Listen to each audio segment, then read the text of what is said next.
En voyant la pochette, on s'attend pas du tout à ça. C'est ce qu'on veut faire chez Hot Shot Picture Club, c'est sortir des films qui ne sont pas très connus, des films du milieu, comme on dit. Donc ça fait particulièrement de ces films du milieu.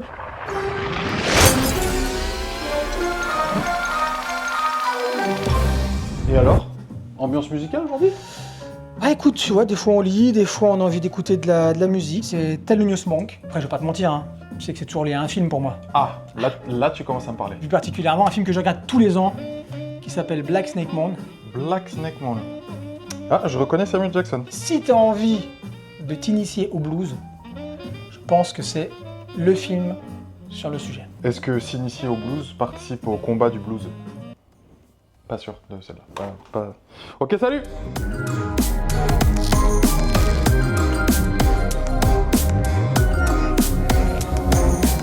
Désolé, je suis en train de pleurer. Ok, Je viens de finir Black Snake Moan. c'est un film plutôt émouvant. On est d'accord, avec Samuel Jackson et Christina Ricci et Justin Timberlake. Ce qui est central, c'est la rencontre entre un homme et une femme, une rencontre complètement improbable. Une rencontre qui est axée autour de la déception amoureuse. Samuel Jackson, sa femme lui dit « I don't love you anymore Ça, ».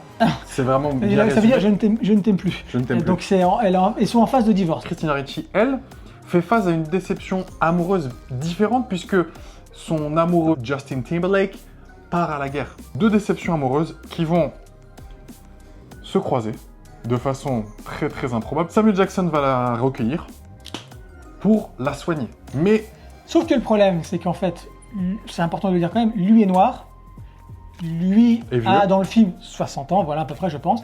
Christina Ricci est jeune, à la vingtaine, blanche, elle est blessée et dès le début du film, c'est pas un spoil non plus, on apprend qu'elle est atteinte de nymphomanie. Samuel Jackson, quand il va la recueillir, va dire cette phrase « Dieu t'a mise sur mon chemin pour que je te guérisse ». Et là, le film bascule dans véritablement la métaphore. Après, Christina Ricci va passer toutes ces deuxièmes parties enchaînées à un radiateur.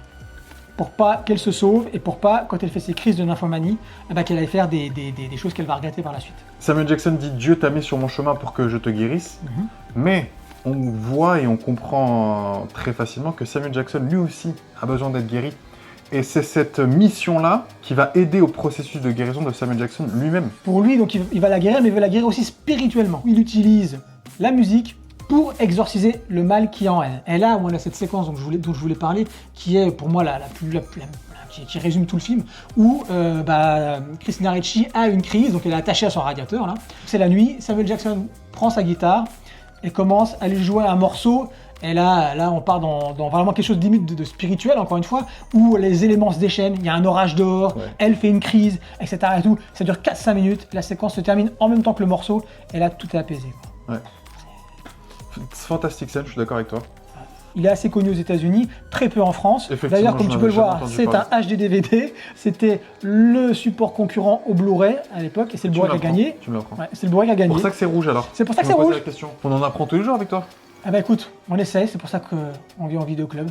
La suite au prochain épisode. La suite au prochain épisode. Whoa, let me back up for a minute.